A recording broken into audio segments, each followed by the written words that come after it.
My name is William. I co-founded a tech company, internet company from Indonesia named Tokopedia. So I consider myself as an entrepreneur by necessity, entrepreneur by accident. So this is my story. I was born in a small hometown in Sumatra Island. Indonesia is archipelago country, 17,000 island.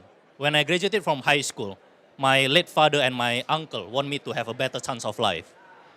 So they believe that better chance of life start with a better education. So they give me an opportunity to go to university.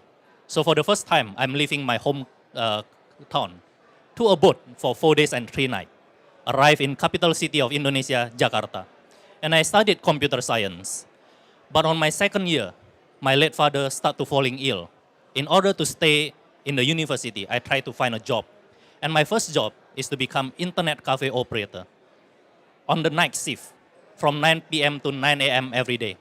And that's become blessing in disguise because this is year 1999 when internet is still a luxury product in my country. So that's the moment I have the idea to build Tokopedia because I see the inequality of opportunity. People in a small town, they don't have access, a local maker don't have access like people in the big town. Their market is very limited. And also there's a trust between people that already connected through online, but they don't trust each other to do online transaction. And I see that internet or marketplace model like Alibaba in China, eBay in US solve this problem. And I want to start the first online marketplace from Indonesia. But the problem is I don't have any capital to start. 10 years ago, not the right year to start business because my father get cancer, and I'm the only worker in my family.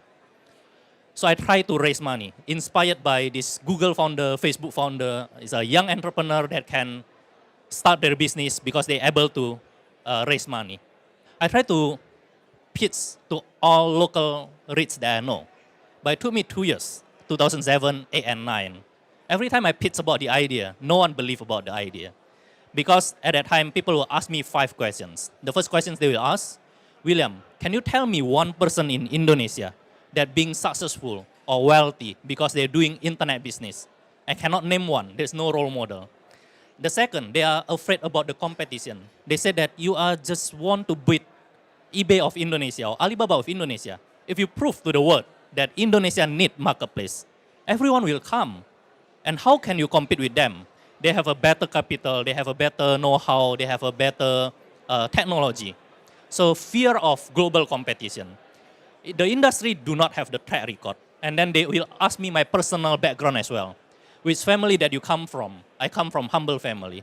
Which university that you graduated from? I consider myself graduated from internet cafe. I never went overseas. I never went abroad. I didn't speak English until 2010. And then they also ask, what is your entrepreneurship background? I never start any business before. I just work for internet cafe and then work for a couple of local company.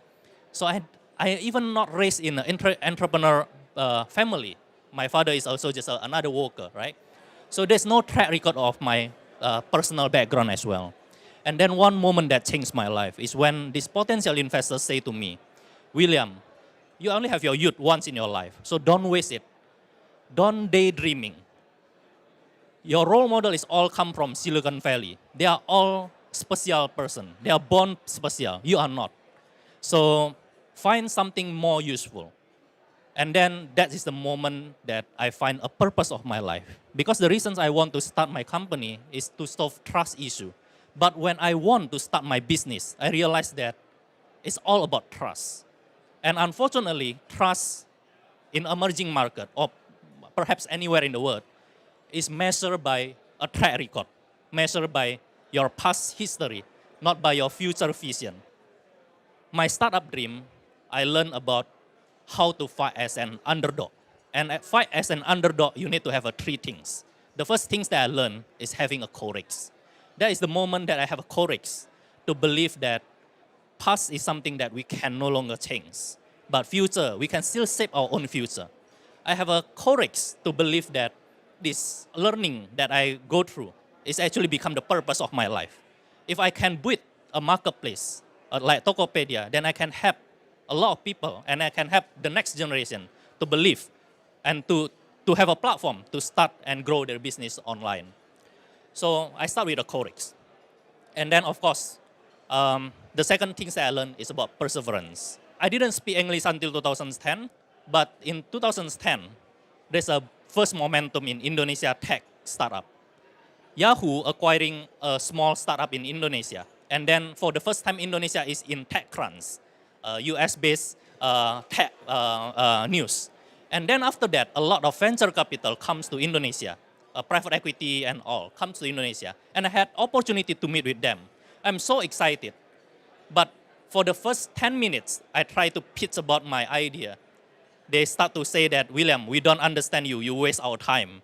Because I understand English by reading and listening, but I have a difficult time to have a conversation in English. Today, I still speak broken English. Imagine 10 years ago, it's like very, very terrible. But I learned that I didn't have a choice. I need to have a global view because Indonesia is just an emerging market. And all the competition comes already. Only 6 months after we launch our product, eBay enters the market. And then 1 year after that, Rakuten entered the market. So all the global giants, when you're building a tech company, since day one, you need to be ready to compete with global players. So I know that I need to have a global exposure. So that's where I learned about the perseverance. I'm lucky enough to meet with Japanese investor. They have a history to invest in Indonesia market, and their English is also not very good. So they have a better empathy to my English, right? So they give me opportunity. Another story about perseverance, for example. The first things that I did after I start my business is goes to my university, because I believe that starting a tech company is all about people. I try to hiring people there. I spend 2 days like this. I spend 2 days to convince a young college student to join my company. No one apply because no one believe that Indonesia or emerging company can build a technology company that can compete globally. And I'm a very introvert and shy person. So imagine, it's hurt me so much, but I learned that if I don't share my dream, then no one will trust me and will join me. So I start to take opportunity like this, speak in like small forum and so on and so on. And turn out today we already employ 1,300 people. Like, so it starts from a small idea, a small journey, a lot of failure, but eventually with the courage, with the perseverance, we can make it. So why I can have that courage and perseverance is because of hope. When that moment when I heard about this advice, William, don't waste your youth. You only live once. Don't daydreaming. I actually remind about the founding father of our country that take our country to be independence. Insinyur Soekarno. He once said in public that we need to dream very, very high. So the word is bermimpilah setinggi langit, jika engkau jatuh akan jatuh di antara bintang-bintang. To dream as high as a sky, if you fall, you will fall amongst a star. So to dream as high as a sky, if you fall, you will fall amongst the stars. So it's very sad for me when our country is founded by this visionary president that encourages everyone to dream as high as a sky, but we have our independence not only like 70 years, today 72 years. We already, as a generation, forget to dream high. We already encourage the youth to not dreaming, to stop daydreaming, right? So that's a bit about my story. I want to share the session together. So if you have any questions about the startup dream, or if you can share anything about your startup dream, I'm happy to have that conversation. Thank you very much. India, there is a resource of technology people because all they went to America, they come back. Versus Indonesia, many of the highly educated people go back to their family business. So you don't have he says Indonesia, they don't have resources for the venture business. What do you think about it? So it's very true, but I think that we need to always change that situation, right? So like my original point, we can no longer change the past, but we can change the future. So I give example. First time when we want to start our company, I spent 2 days, no one want to join us. But last year, during summer holiday, then there's a message from 2 students from Harvard University. So this is Indonesian. William, can we have summer internship at your company? So they are no longer join investment banker or like a consultant firm. They are go back to Indonesia to join a tech company because they believe that this can have a big impact. And surprisingly, after taking that summer internship, one of them actually don't want to go back to school. They don't want to continue finish the MBA. But I have a big problem to convince their parents. His mom and his dad don't want that idea. His son dropped out of the school just to join the startup, right? So I think the situations can always be changed.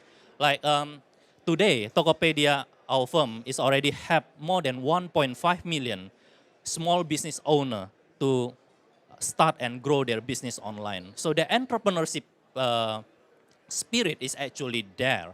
And today, the company is already multi-billion-dollar company, something that we don't think of, something that I never imagined at the early days of the company. But I always believe that past we can no longer change, but whatever the situations, we can hope for the better future. So you mentioned the point that there's a lot of international competition which eventually comes into the country, right? So how do you stay ahead of them, given they have all these, I guess, multinational resources, better technology in some cases? So how do you stay ahead of them and compete effectively? I always believe that this generation, the internet generation, is the luckiest generation ever. Because internet generation is the generation of underdog, the era of underdog. In the era of underdog, it's about challenging the status quo against all the odds, somehow survive and eventually win. If we see that in US, Google, they are not the first search engine in the world, but they are challenging the status quo. Or another example, Alibaba in China, they need to face the global competition like eBay, but they managed to become the biggest e-commerce company in China as well. At the early days, all the giants, for them, they are only treat Indonesia as expansion market. So they don't really localize the product to the local needs. While for us, this is only our market. So we really focus at that. And the talent is so limited, the talent, right? So you need to always, you cannot find a talent that understand that. You need to nurture that. And that's because I born in there, I raised in there, I know what is the customer pain point. Actually, Jack Ma is one of my idol. And today he become my biggest competition in the market. So he once said like this, in China market, he said that eBay is like shark in the ocean. Alibaba is like crocodile in the river. And when shark and crocodile fight in the ocean, shark will win.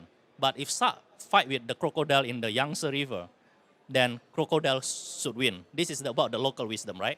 When they acquire a rocket internet company, become our competition 2 years ago, I tell to all my teams, we need to be Komodo in the island.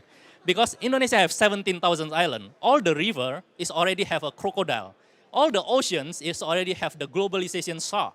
But we as a local entrepreneur and as a local people, we should be the Komodo in the island, right? So if a shark and the crocodile goes to the island, Komodo should fight and Komodo should win. So like that. So if there's no other questions, perhaps I can share another story. So yeah, so perhaps I'll share a story about Tokopedia is actually the first internet company in Southeast Asia that raised $100 million from SoftBank and Sequoia Capital. In end of September 2014, the company that I lead only have 3 months runway left. And that's the competition is so fierce at that time. And then my wife, at that time still my girlfriend, she asked me to go for holiday. She studied medicine, 7 years. Finally, she graduated. And I start my company almost 7 years. And she said that, William, we both work so hard.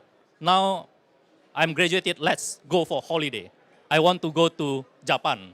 And I said that, oh, I cannot. My company will die if I cannot close around in the next 3 months.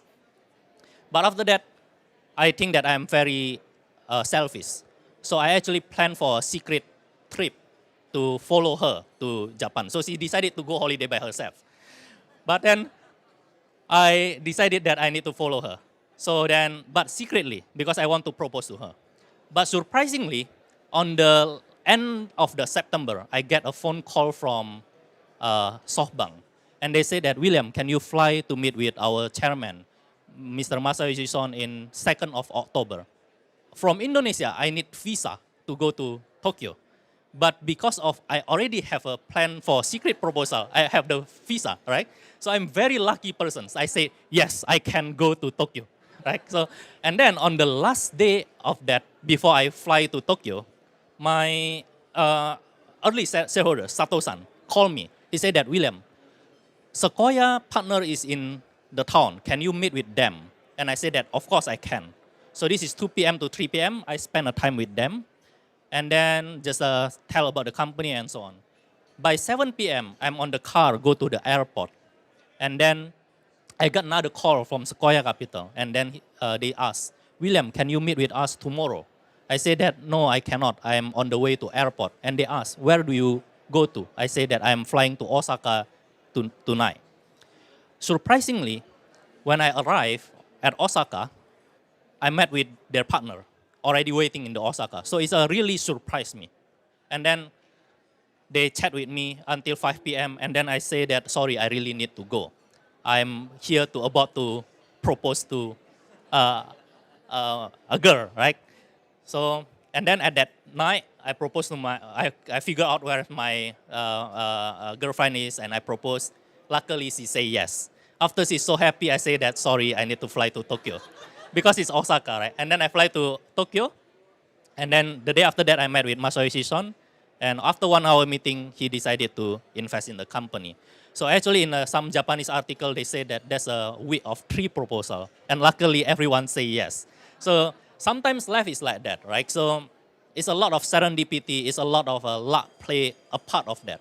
You cannot really design that. But if you work hard, if you have this courage, have this perseverance, and never lose hope, I always believe that the doors will suddenly open for you. What do you think are the obstacles for budding entrepreneurs that are specific to Southeast Asia? You know, like what are the challenges that are unique to this region, you know, for people who maybe, you know, don't have as much luck? I think a lot is a mindset. The obstacle is a mindset, and from within is a mindset, and from the environment is at first, like 10 years ago, is access to the capital. But today we can see in Southeast Asia alone, there's a 7 company value more than $1 billion company, a tech company, right? 1 in Vietnam, 3 in Indonesia, 3 in Singapore. So access to capital is no longer an issue, but talent is still an issue, right? So this is no Silicon Valley. You cannot just hire a good quality engineer from the ground. But this challenge, this obstacle is an obstacle for everyone. So if you can solve this faster and better, nurtures the mindset, how to fight as an underdog. So the culture of our company is really the culture of underdog. We will always have lack of resources, always have lack of talent, but we cannot wait until we have the resources. We cannot wait until we have the talent to start fight with the global giants, right? So you need to figure out what is your strength in this limited exposure or limited talent. It's about understanding the consumer. In the end, when we build a product, it's always about the quality of services or the quality of product. Will customer enjoy it? Will customer love it? So we really focus on that. So obstacle will always be there, but I always believe that's actually opportunity, not an obstacle. Imagine, like for us, we are living 24/7 in Indonesia. For us to identify the problem, to identify this obstacle, to live that obstacle on the daily basis, will be easier for us to solve that problem. Imagine if the headquarters is somewhere in the California or somewhere in Beijing. It is very difficult to really understand that obstacle and relate to that obstacle and figure out the solution of that.